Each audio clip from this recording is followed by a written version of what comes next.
시편 36편 대적을 만날 때 어떻게 합니까? 라는 제목으로 하나님 말씀을 나누겠습니다.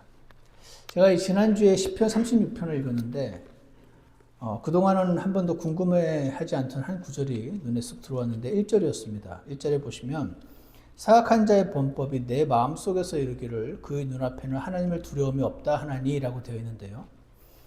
사악한 자의 범법이 자기 마음속에서 왜 말하지 않고 사악한 자의 범법이 다윗, 내 마음속에 말을 하는가? 이 표현이었습니다.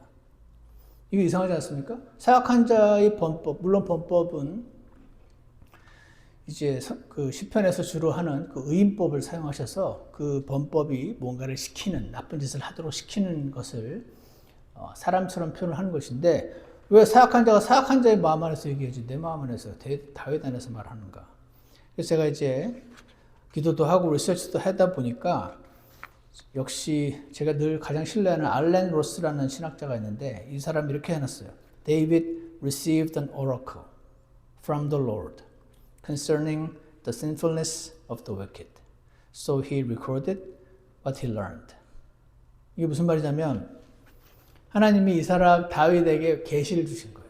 저 사악한 자의 마음속이 어떤 생각이 일어나고 있는지를 원래는 본인 사악한 자만 알아야 되는데 그거를 다윗에게 알려주셔서 David received an oracle from the Lord concerning the sinfulness of the wicked. 저 나쁜 사람이 저 사악함을 알려주셨다. 그래서 자기가 알게 된 것을 지금 기록한 것이다 라는 설명을 제가 봤을 때 하나님이 다윗한테 자신의 대적, 아마도 사울일 것으로 추측을 하지만 저 사악한 자가 어떤 자인지를 계시를 해주셨구나. 그래서 사악한 자의 범법이 내 마음속에서 말한다고 지금 말을 하는구나. 신기하지 않습니까? 여기까지 이제 되고 나니까 그럼 왜 그러셨을까? 왜 굳이 저자의 저 사악한 마음에서 일어나는 그 생각들을 왜 다윗에게 알려주셨을까 하는 것이 두 번째 질문이 나왔습니다. 여러분도 궁금하시죠? 궁금하실 겁니다. 다윗의 대적이 아주 사악한 자인데 그가 얼마나 어떻게 사악한지를 다윗한테 지금 계시로까지 알려주셨다 그겁니다. 왜 그러셨을까? 1번 도망가라고. 너무 악하니까. 2번 각오 단단히 하라고. 3번 네 상대가 아니니까 나한테 맡기라고. 답은 저는 3번 같습니다. 여러분 어떻게 생각하십니까? 오늘 본문이 바로 이 이야기가 전개되고 있습니다. 오늘 시편 36편을 통해서 주시는 주님의 말씀은 대적을 만났는가? 나를 바라보라. 이것입니다. 여러분이 일상생활을 사시면서 사실상 대적이라고 할 만한 사람을 만나는 것이 아주 흔한 일은 아닐 수도 있지만 이것을 좀 더 확장해서 생각을 해보면은 뭔가 나를 힘들게 하는 존재, 하는 상황. 아니면 내가 아는데 이렇게 해야지 좋은데 이 방향대로 따라야 되는데 내 마음대로 잘 안 되는 상황. 그 사람. 이런 걸 전부 합쳐서 대적이라고 표현한다면 오늘 하나님 말씀을 통해서 우리가 대적을 만날 때 하나님께서는 네 상대가 아니니까 나를 바라보라 그러시는데 왜 그런가 좀 더 구체적으로 살펴보려고 합니다. 첫 번째로요. 1절부터 4절까지를 잠깐 보시면은 1절에서 이렇게 돼 있죠. 사악한 자의 범법이 내 마음속에서 이르기를. 그러니까 사악한 자의 범법을 지금 다윗에게 알려주신 거죠. 그의 눈앞에는 하나님을 두려워함이 없다라고 말을 하고 있습니다. 그러니까요. 하나님을 두려워함이 없는 자는 하나님을 알고 하나님을 두려워하는 크리스찬들, 이 당시 유대인들이 상대하기가 굉장히 어렵습니다. 왜 그렇죠? 왜냐하면 하나님을 조금이라도 알면 하나님을 좀 두려워하게 되거든요. 내가 이렇게 까불다가 한 대 맞지 이런 생각이 조금 있거든요. 그러니까 잘못을 범하더라도 두려워서라도 이렇게 악의 방향으로 끝간데까지 가지 않고 이렇게 돌이키는 경향이 있거든요. 그래서 하나님을 아는 사람도, 아는 우리도 사실은 악하고 하나님을 모르는 저자도 사실은 악한데 이 둘의 차이는 이 자는 가다가 좀 돌이킬 줄 알고 이 자는 끝간데까지 가는 그 차이가 있는 겁니다. 그런 어떤 그 악한 길을 계속 밟아 나가는 데 있어서 제한, 방해하는 그런 것이 없는 겁니다. 그래서 2절을 보십시오. 이 악한 자는요, 자기 불법이 미운 것으로 드러날 때까지 자기 눈에서 스스로 우쭐대는도다 라고 말합니다. 이 자는요, 스스로 우쭐댑니다. 왜 이 자는 스스로 우쭐댈까요? 왜 악한 자는요, 스스로 우쭐댈까요? 이런 거죠. 내가 아무리 이렇게 나쁜 짓을 해도 나는 계속 잘 나가네? 우쭐대는 겁니다. 내가 이렇게 악한 행동을 해도 신이 나한테 벌을 안 내리네? 신은 없네. 만일 신이 있어도 날 좀 무서워하나 보네. 그러니까 우쭐대는 겁니다. 그래서 제가 이 말씀을 묵상을 하다가 엉뚱하게도 요즘 많이 회자되는 권투 선수 마이크 타이슨의 말이 떠올랐습니다. 뭔지 아십니까? 누구든지 그럴싸한 계획을 갖고 있다. 입에 한 방 처맞기까지는. 안 들어보셨습니까? 이 마이크 타이슨이라는 권투 선수가 엄청 센 사람이잖아요. 지금은 은퇴를 하고 뭐 그런 것 같은데 이렇게 말했어요. Everybody has a plan until they get punched in the mouth. 그런가요? 그럴싸한 계획이 있던 거죠. 나는 아무도 못 건드네. 내가 이렇게 나쁜 짓을 해도 난 여전히 잘 나가네. 하나님 신이 있나? 있어도 날 무서워하나 보네. 이렇게 하는 겁니다. 근데 여기 보시면 자기 불법이 미운 것으로 드러날 때까지 그런다고 되어 있으니까 그 날이 오는 겁니다. 그 우쭐됨이 그쳐질 날이 온다는 것을 지금 암시해 주시는 겁니다. 자기 불법이 미운 것으로 드러나는 그날이 온다. 그러니 조금만 기다려라. 그러시는 거 같지 않습니까? 3절을 보십시오. 그의 입의 사악한 자의 입의 말들은 불법과 속임수니. 이 사람은 입만 벌렸다 하면 불법과 속임수와 거짓말을 합니다. 그는 지혜롭게 되는 것과 선을 행하는 것을 그쳤도다라고 말합니다. 전 여기까지 읽었을 때 여러분 다윗이 사울 왕한테 막 쫓겼던 거 성경 스토리 읽어보시고 아시죠? 그때 엔게디 동굴이라고 하는 동굴에서 이 사람을 사울을 우연히 만난 거 기억하십니까? 그때 다윗과 이 부하들이요, 이 엔게디 동굴이라고 하는 동굴 깊숙한 곳에 숨어 있었어요. 이 사울로부터 도망가다가. 그러다가 사울이 하필 화장실을 가고 싶었어요. 그래서 그 동굴에 용변을 보러 들어왔습니다. 성경에 이 용변을 본다는 표현을 발을 덮으려고 라고 나와 있습니다. 그래가지고요, 거기 우연히 들어온 겁니다. 사무엘상 24장 3절에 나와 있어요. 그때 거기 이제 그러니까 갓 들어온 사울은 컴컴해서 안 보이고 다윗과 그 부하들은 이렇게 다 보고 있는 겁니다. 어두운 데서 보이겠죠. 그때 부하들이 다윗한테 하나님께서 당신의 원수를 당신의 손에 넘기셨나이다. 지금 죽이면 간단합니다. 전 이 말 듣고 진짜 하나님이 이런 기회를 주시다니 이건 나에게 진짜 죽이란 뜻 아닌가?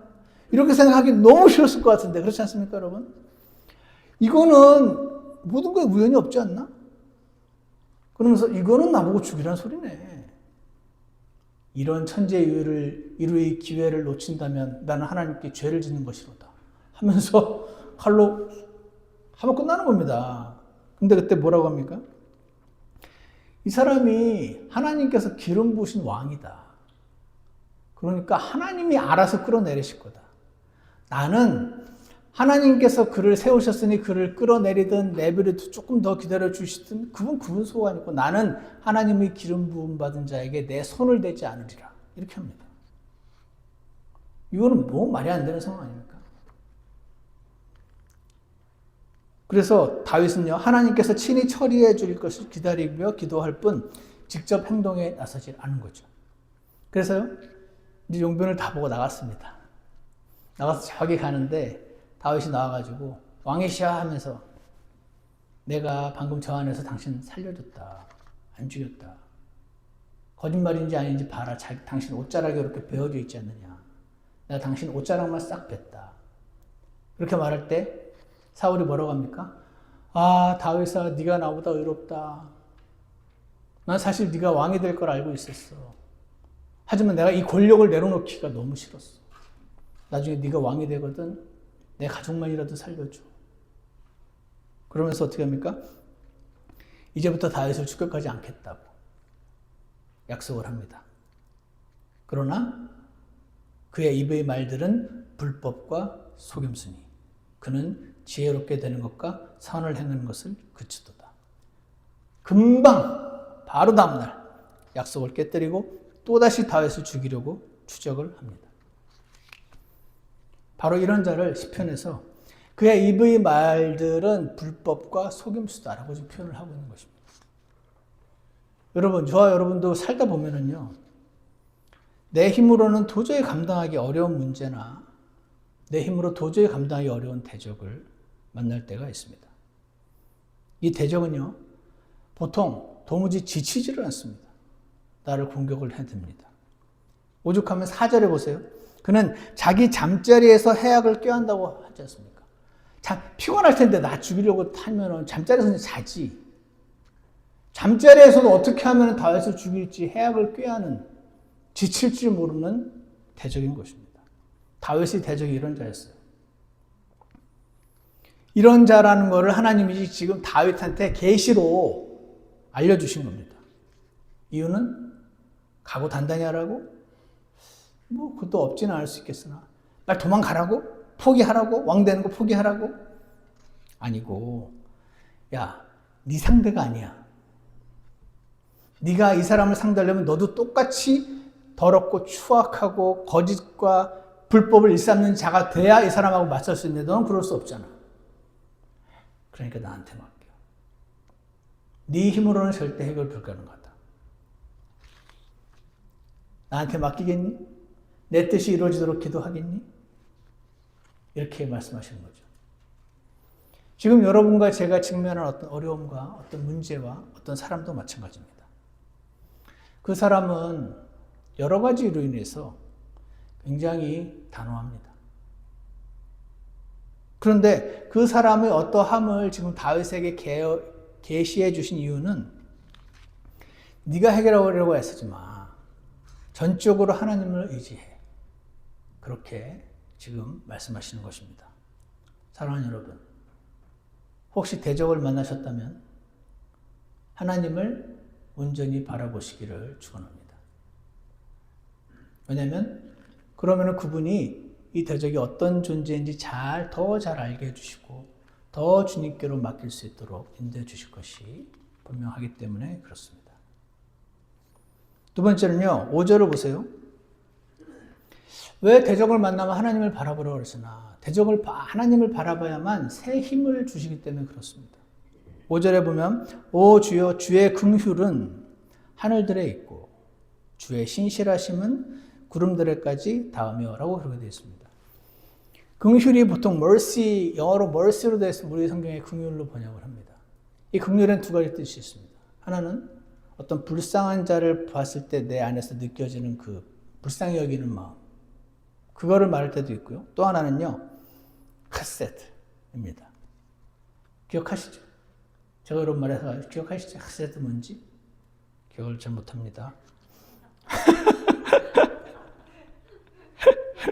자, 하나님이 이 대적이 얼마나 해결 불가능한 자를 보여주신 이유는 하나님이 자, 내가 이런 자다. 나를 알아라. 나를 바라봐야지 내가 보인다. 그래야 네가 힘이 난다. 그 얘기를 해주시는 겁니다.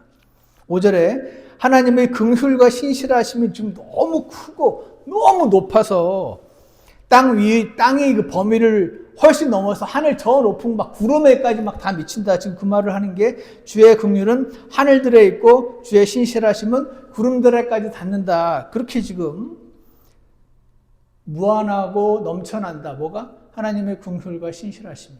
근데 이 긍휼과 신실하심이라고 할 때 긍휼이라는 게 이제 헤세드라고 그랬잖아요. 여러분 우리 갖고 계시는 베들레헴 성경도 요즘 거는 거기에 보시면 역본대조인가 역본대조 말고 바로 옆에 있는 거 누르시면은 히브리어로 뭐가 그리스어로 뭐가 되는지 쫙 다 나옵니다. 요즘은 챗GPT한테 물어보셔도 되고 요즘은 다 볼 수 있습니다. 아주 쉬워요. 여기 mercy가 헤세드구나. 이거는 우리 목사님 혼자 알지. 신학교에서 공부해서. 아닙니다. 여러분도 다 알 수 있어요. 지금. 자, 그래서 이 긍휼이 히브리어로 헤세드인데 이게요. 뜻이 이겁니다. loyal love. loyal은 충성스러운, love는 사랑. 충성스러운 사랑이라는 뜻입니다. 기본 뜻이. 그래서 우리 성경에서는요. steadfast love. 변하지 않는 확고한 사랑. 충성스러운 자는 배신 안 하잖아요. 그러니까 충성스러운 사랑은 steadfast love. 확고한 사랑 혹은 loving kindness. 사랑하면서도 또 친절하기까지 한 우리 킹덤 성경에는 loving kindness랑 steadfast love랑 또는 mercy 이런 단어들로 번역이 되어 있어요. 이게 뭐냐면 이 사랑은요, 이 loving kindness, 그냥 감정적인 사랑과 감정적으로 불쌍히 여기는 걸 넘어서는 겁니다. 이것은 약속을 반드시 지키는 사랑입니다. loyal love. 하나님이 자기 사람을 향해서 끝까지 신실하게 베푸시는 책임 있는 사랑을 강조하는 표현이 헤세드입니다. 그래서 이 헤세드라는 단어는 성경에 신실하심, faithfulness라는 단어와 자주 등장합니다. 약속을 하시면 반드시 지키는 게 faithful한 거잖아요. 그래서 헤세드와 faithfulness, 긍휼과 신실하심, loving kindness, 신실하심, loyal love, steadfast love 같이 등장을 하는 이유가 그것입니다. 그래서 오 주여 주의 그 긍휼은 하늘들에 있고 주의 신실하심은 구름들에까지 닿는다고 지금 이야기하는 건데 우리 인간도 사랑을 하거든요. 우리 인간의 근데 사랑은 변하는 사랑입니다. 이 인간의 변하는 사랑은 하나님의 변치 않는 사랑과 굉장히 대조가 됩니다. 예를 들어서 사람은 처음에는 이제 막 사랑하고 변치 않겠다고 막 약속하죠. 처음부터 난 너를 반드시 배신할 거야. 이렇게 말하면서 막 서로 사랑하는 커플이 어딨습니까? 그렇지만 어떻게 됩니까? 시간이 지나면 쉽게 마음이 식고 이 약속을 깨뜨립니다. 결혼할 때 검은 머리가 파풀이가 될 때까지 사랑하겠다고 약속하지만 시간이 흐르면서 마음도 변하고 사랑도 식어버리기가 일수인 사랑이 사람을 사랑합니다. 처음부터 사랑이 아니었을 가능성보다는 처음에는 그랬는데 이게 steadfast, 확고하고 변하지 않는 그런 사랑이 아니다 보니 변하는 겁니다. 하나님은 한번 사랑하시기로 작정하시면 그 대상이 아무리 부족해도 끝까지 사랑을 하십니다. 왜 그럴까요? 하나님은 난 네가 이 정도일 줄 몰랐어. 이런 게 없어요. 다 아시니까. 네가 이 정도밖에 안 될 줄 몰랐어. 너무 실망이야. 그런 게 없습니다. 왜? 다 알고 사랑하신 겁니다. 그러니까 한번 사랑하신 그 사랑을 결코 철회하지 않으십니다. 그러니까 steadfast love, chesed, loyal love 인 것입니다. 하나님의 사랑은 변덕스럽지가 않습니다. 상황이나 환경에 따라 흔들리지도 않습니다. 이것이 바로 시편이 말하는 하늘에 닿는 주의 긍휼, 구름들에까지 닿는 주님의 신실하심, 그 사랑, 헤세트인 것입니다. 이거를 지금 왜 말씀하시죠? 대적을 만난 다윗한테. 우리는 대적을 만나면 자꾸 대적을 생각을 하거든요. 왜? 이겨야 되니까. 그런 거 해보셨습니까? 이 사람이 이렇게 하면 난 이렇게 말해야지. 확 주저앉혀야지. 입을 닫게 만들어줘야지. 이런 거 해보셨습니까? 영어로는 이렇게 말해야겠네. 준비해보셨습니까? 이분이 내 문제를 해결해 주시는 분이기 때문에 대적을 만나면 대적도 봐야 되지만 반드시 내 문제의 해결사인 하나님을 바라봐야 된다. 그분이 어떤 분이냐면 나를 그냥 내버려 두시지 않고 한번 사랑하셨다는 이유로 반드시 끝까지 책임지시는 로열 러브의 하나님인 걸 봐라. 그렇게 말씀하시는 것입니다. 6절을 보십시오. 주의 의는 큰 산들 같고 주의 심판들은 큰 깊음과 같으니이다. 오 주여 주께서는 사람과 짐승을 보존하시나이다 라고 말씀을 하고 있습니다. 여기 주의 의, righteousness, 주님의 의로우심은 큰 산들과 같다. 큰 깊음, 즉 큰 바다 같다. 이 말은 확고하고 변하지 않는 것을 나타내는 표현입니다. 주님의 의로우심과 주님의 심판들은 악인을 향하여 반드시 확고히 내려질 것이고, 그리하여 의로운 자의 문제는 해결될 것이며 그들을 보존하시고 모든 생명을 보호하신다. 그래서 주의 의는 큰 산들과 같고 주의 심판들은 큰 깊음, 저 깊은 저 바다같이 확고하니 오 주여 주께서는 사람과 짐승을 반드시 보존해 주시고 악인을 처벌하실 것입니다. 라는 고백인 것입니다. 여기까지 오다가요, 다윗이 7절에 혼자 막 감격합니다. 7절 보십시오. 오 하나님이여 주의 인자하심이 어찌 그리 뛰어나신지요. 찬양을 터뜨립니다. 그런즉 사람의 자녀들이 주의 날개 그늘 밑에서 주를 신뢰하나이다. 여기서 여러분 주의 인자하심이라고 되어 있잖아요. 이것도 그 베들레헴 고 이렇게 눌러보시면 같은 단어예요. 헤세드. 여기서는 영어로는 loving kindness라고 되어 있습니다. 같은 헤세드라는 단어를 여기서는 긍휼, mercy, 여기서는 loving kindness, 주의 인자하심 이렇게 번역을 한 겁니다. 이렇게 많이 합니다. 시에서 같은 단어를 피하는 차원에서. 그래서요, 하나님의 변치 않는 사랑, 충성스러운 사랑, 친절하신 사랑, 인자하심, 긍휼. 여기까지 생각할 때 보통 사람은 어떻게 되냐면, 왜? 나 같은 자를 왜요? 주님 왜요? 나 같은 자를 왜 이렇게까지 사랑해 주시죠? 하는 생각에 미치면, 오 하나님이요, 주님의 그 로열 러브는 도대체 어떤 것이길래 어찌 그리 뛰어나신가요? 라며 탄성이 터져 나오는 것 아니겠습니까? 왜 나 같은 자를 감격한 다윗이 이렇게 지금 말을 하고 있습니다. 그래서 왜 이거를 지금 말씀하시고 있죠? 대적을 만난 다윗한테. 대적을 만날 때 하나님을 바라봐야 돼. 해결사야. 네가 해결하려니까 너무 힘들잖아. 그렇게 막 다운이 되는 거죠. 나를 봐. 내가 해결해 줄게. 내가 너를 끝까지 사랑한다니까? 그러시는 겁니다.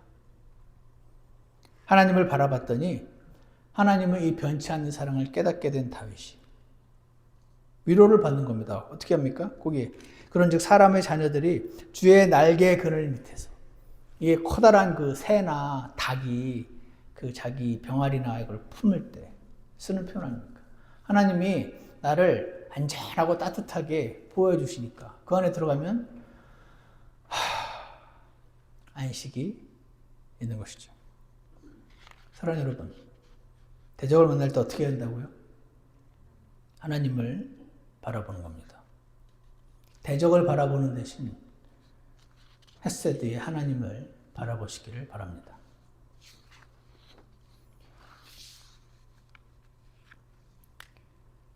7절 뒷부분을 좀 보시면 이렇게 되어 있습니다. 그런즉 사람들의 자녀들이 주의 날개 그늘 밑에서 주를 신뢰하나이다. 8절 그들이 주의 집에 있는 기름진 것으로 넘치도록 만족할 것이요 주께서 그들로 하여금 주의 기쁨의 강물을 마시게 하시리이다.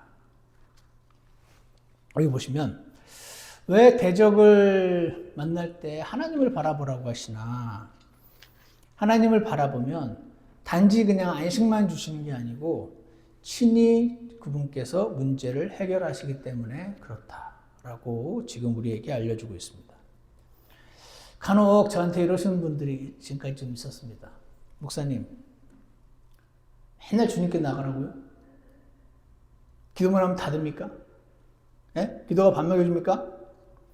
기도만 하면 안 되죠. 사람이 할 일을 해야죠. 이런 분들을 만납니다.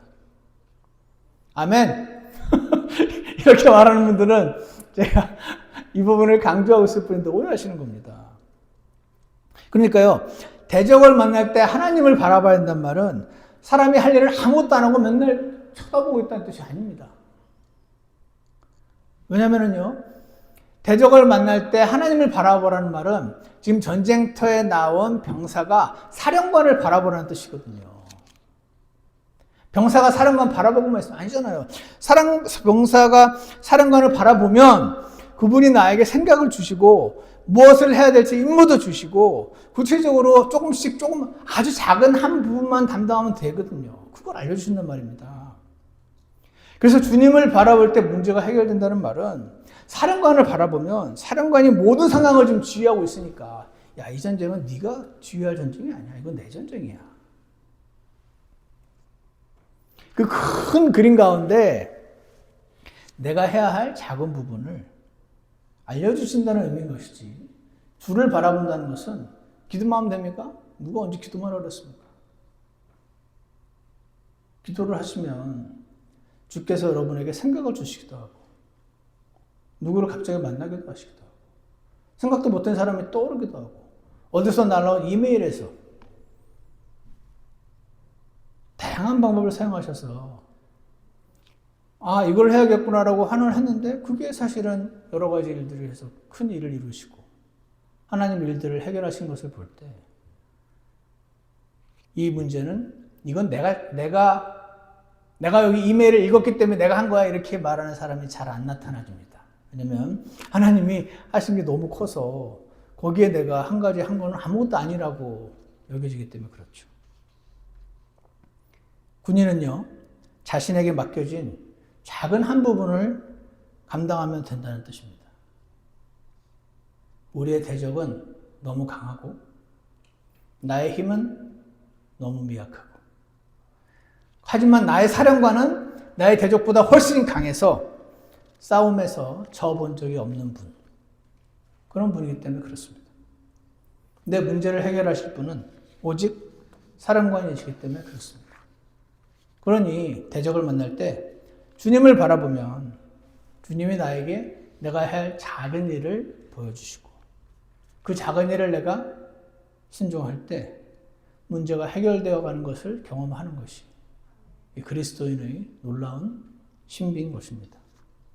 대적을 만날 때 주님을 바라보아야 하는 이유는 그분이 문제를 해결하시기 때문에 그렇습니다. 그래서 아까 말씀드린 것처럼 사람의 자녀들이 주의 날개 밑에서 그늘 밑에서 주를 신뢰하게 되죠. 꼭 그 말씀이 떠오르지 않습니까? 수고하고 무거운 짐진 자들아 너희는 다 내게로 오라. 저는 옛날에 수고하고 무거운 짐진 자들아 다 내게로 오라면 주님이 쉬게 해주시겠다. 너는 내 멍에를 매라. 난 멍에는 다 싫은데 왜 내 멍에를 매라 그러시지? 그런 생각 안 해보셨습니까? 그러면서 내 멍에는 쉽고 그랬대요. 난 쉬운 멍에도 싫은데 나는 그냥 주님께 이렇게 다 오라 그랬으니까 가면 주님 다 해주시면 좋겠는데 이런 생각을 해본 적이 있었는데 꼭 그거랑 비슷합니다. 주님이 내 멍에를 매라는 것은 아주 내가 시키는 거 그거 하나만 하면 된다고 말씀해 주시는 걸로 들리지 않으시나요? 그럴 때 어떻게 된다고 됩니까? 그들이 주의 집에 있는 기름진 것으로 넘치도록 만족하게 될 것이다. 라고 말씀하십니다. 그리고 주님은 그 기쁨이 얼마나 큰지 주님의 기쁨의 강물을 마시게 하신다 하십니다. 그냥 기쁨의 수돗물 한 바가지가 아니고 기쁨의 강물을 마시게 해주시겠다 하십니다. 대적이 이렇게 악한 자인데 그의 눈앞에 하나님을 두려움이 없는데 입만 벌리면 거짓말인데 그리고 끝까지 가는 자인데 내 힘으로 도저히 감당이 안 되는데 왜 갑자기 그 기쁨의 강물이 어디서 나옵니까? 주님을 바라볼 때 주님이 그렇게 해주신다. 약속하시는 것입니다. 19절 보십시오. 생명의 샘이 주께 있으므로 우리가 주의 빛 안에서 빛을 보리이다. 그러니까 생명의 샘이 주님께 있구나. 주님, 저는 생명의 샘이 없는 것 같은데요. 이런 생각이 들 때 우리는 어떻게 해야 되죠? 하나님이 생명의 샘이라고 하는데 그건 그냥 하는 말이지. 인생은 달라. 인생은 실전이야. 성경 속에 있는 그 세계가 아니고 인생은 실전이야. 내가 매일매일 살면서 부딪히는 문제는 생명의 샘이고 그런 거 없어. 이렇게 생각하시든지 그렇지 않으면 생명의 샘이 주님께 있으니까 내가 지금 생명의 샘을 못 느끼면 이 말씀이 사실이라면 그거는 내가 지금 주님께 가까이 가지 않아서 주님을 바라보지 않고 대적을 바라보고 있으니까 생명이 없는가 보다. 둘 중에 하나 아닙니까? 성경이 잘못됐거나 내가 잘못됐거나 둘 중에 하나 아닙니까? 생명의 샘이 주께 있으므로 우리가 주의 빛 안에서 빛을 보리이다. 사령관을 바라본 자가 그래서 그 사령관이 시키는 거 간단한 거 하나 했더니 문제가 해결되는 것을 경험한 자들이 이렇게 표현합니다. 생명의 샘이 주께 있구나.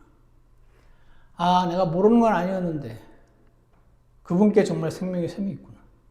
나의 이 목마름과 나의 이 피곤함은 생명의 샘이신 주님께 문제를 맡기지 않고 내가 짊어져서 그렇구나. 라는 고백을 하게 되는 거죠. 10절에서 이렇게 말합니다. 오 주를 아는 자들에게 주의 인자하심을 마음이 올바른 자들에게 주의 의를 계속해서 베푸소서. 주를 아는 자들에게 주님 제가 부족하지만 제가 주님을 모르진 않습니다. 저에게 주의 카세트 충성스러운 사랑 주님의 끝없는 확고한 사랑을 베풀어 주옵소서. 그리고 러빙 카인니스 계속해서 베풀어 주옵소서 라고 기도를 하게 되는 것입니다. 여러분 잘 아시는 빌립보서 4장 6절 7절입니다. 이게 거기 뭐라고 되어 있습니까? 아무것도 염려하지 말고 아무것도 걱정하지 말고. 이게 실제로 우리 삶에서 가능합니까? 아무것도 염려하지 말랍니다. 아니요, 이게 가능합니까, 하나님? 오직 모든 일에서 기도와 간구로 너희가 요청할 것들을 감사와 더불어 하나님께 알리라.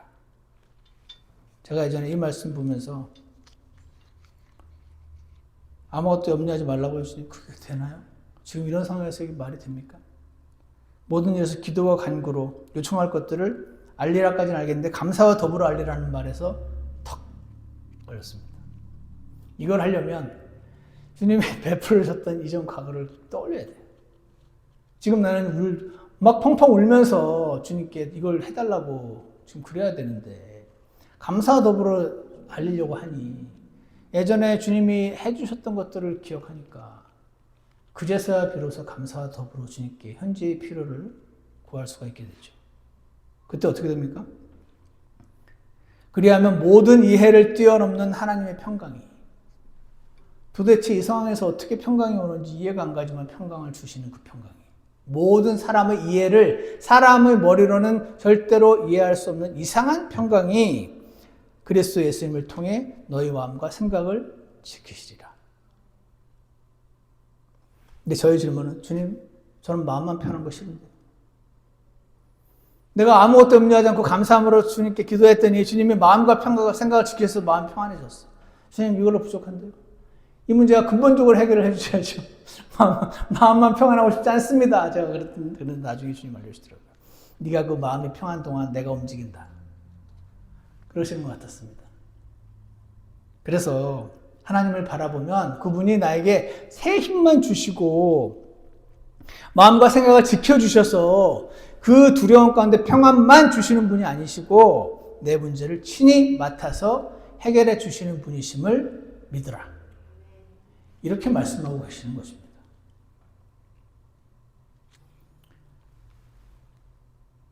염려와 걱정과 두려움과 좌절은 우리 인생의 기본값입니다. 이건 제 생각인데 성경은 그렇게 써있지는 않은 것 같은데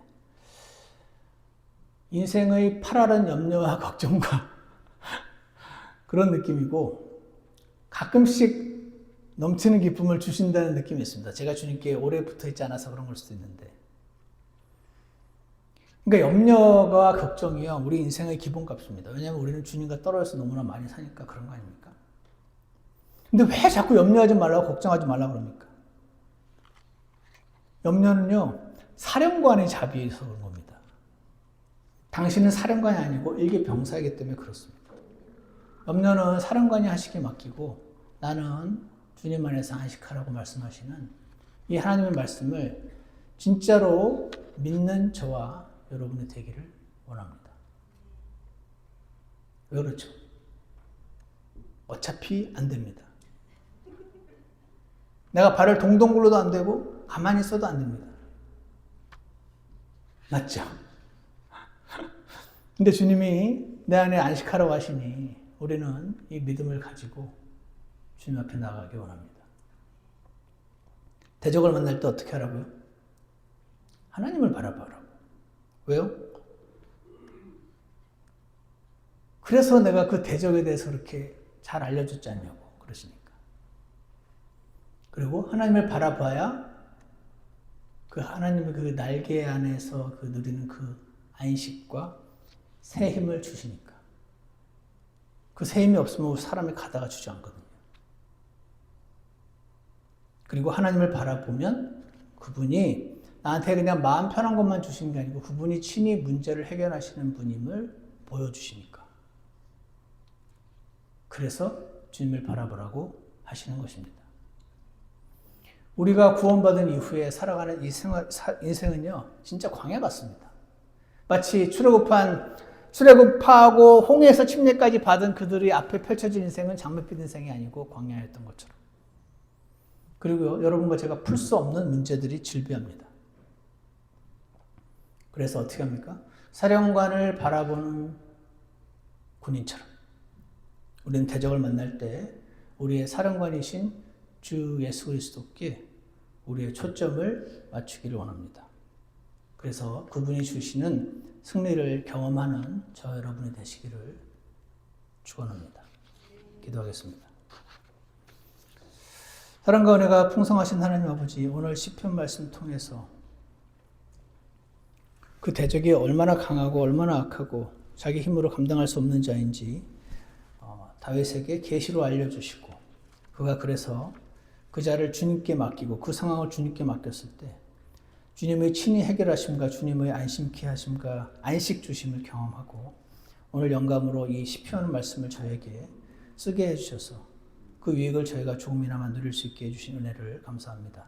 선하신 하나님 아버지, 우리 인생은 내 마음대로 되지 않는 수많은 크고 작은 문제들이 질비한데 그때마다 우리가 괴롭고 힘들어하는 것은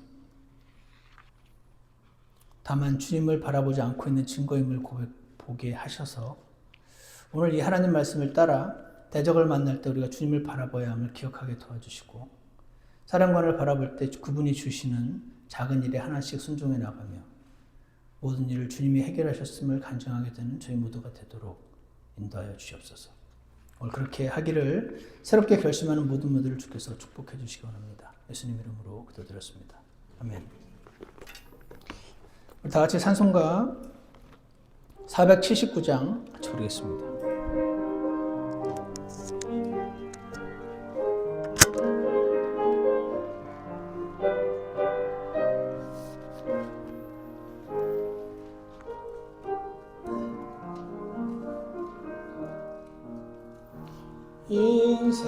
인생길이 즐겁고 축복이 넘칠 때 나는 그 주의 은혜를 잊어버리다가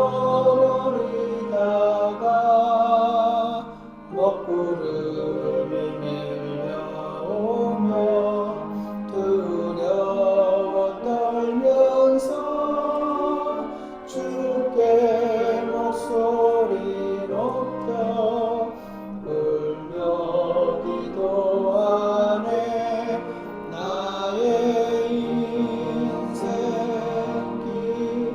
햇빛이 비치든지 오 나의 주님 거친 폭풍들든지 주님 앞에 언제나 무릎 꿇게 하소서. 나의 주님 함께 하소서. 우리 잠깐 기도 하나 시간 갖겠습니다.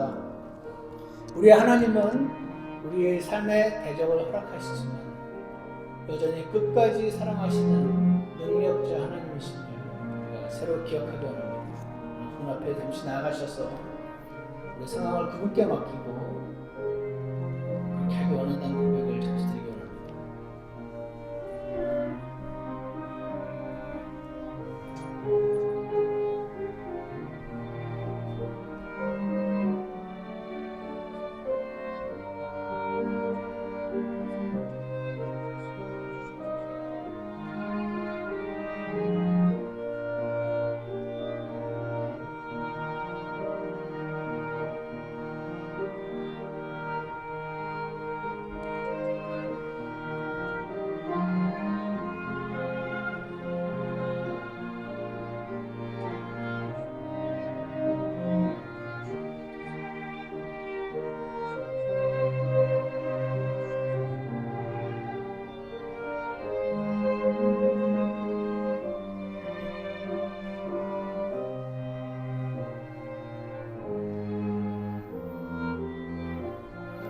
기도가 끝나신 분들만 이절하겠습니다.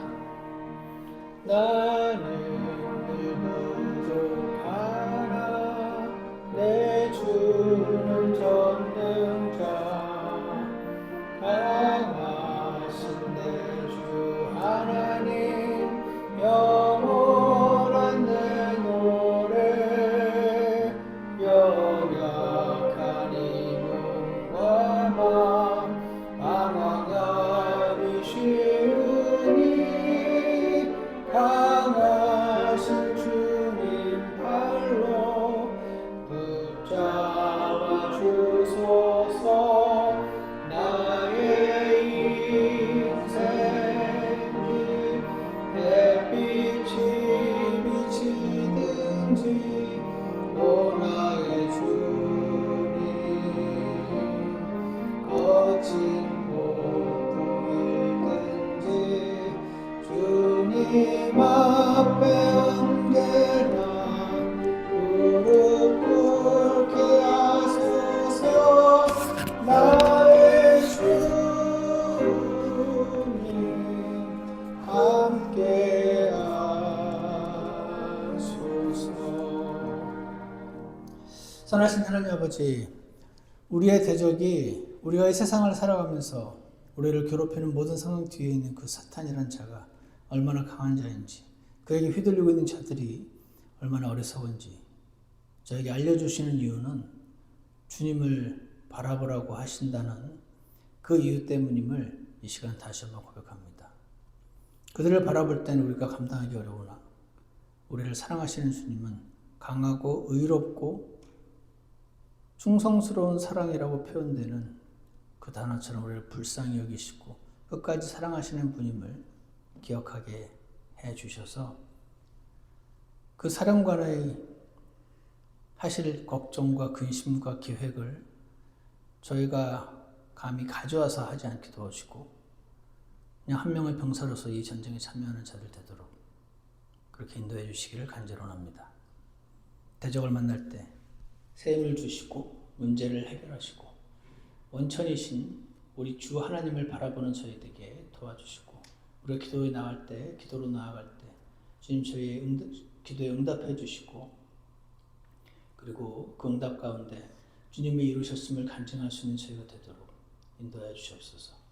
그 과정이 때로 길고 어려울 때도 있으나 주님 저희가 지치지 않게 도와주시고 새 힘을 날마다 공급해 주시기를 주 예수 그리스도 이름으로 기도드렸습니다. 아멘. 예배를 마치겠습니다.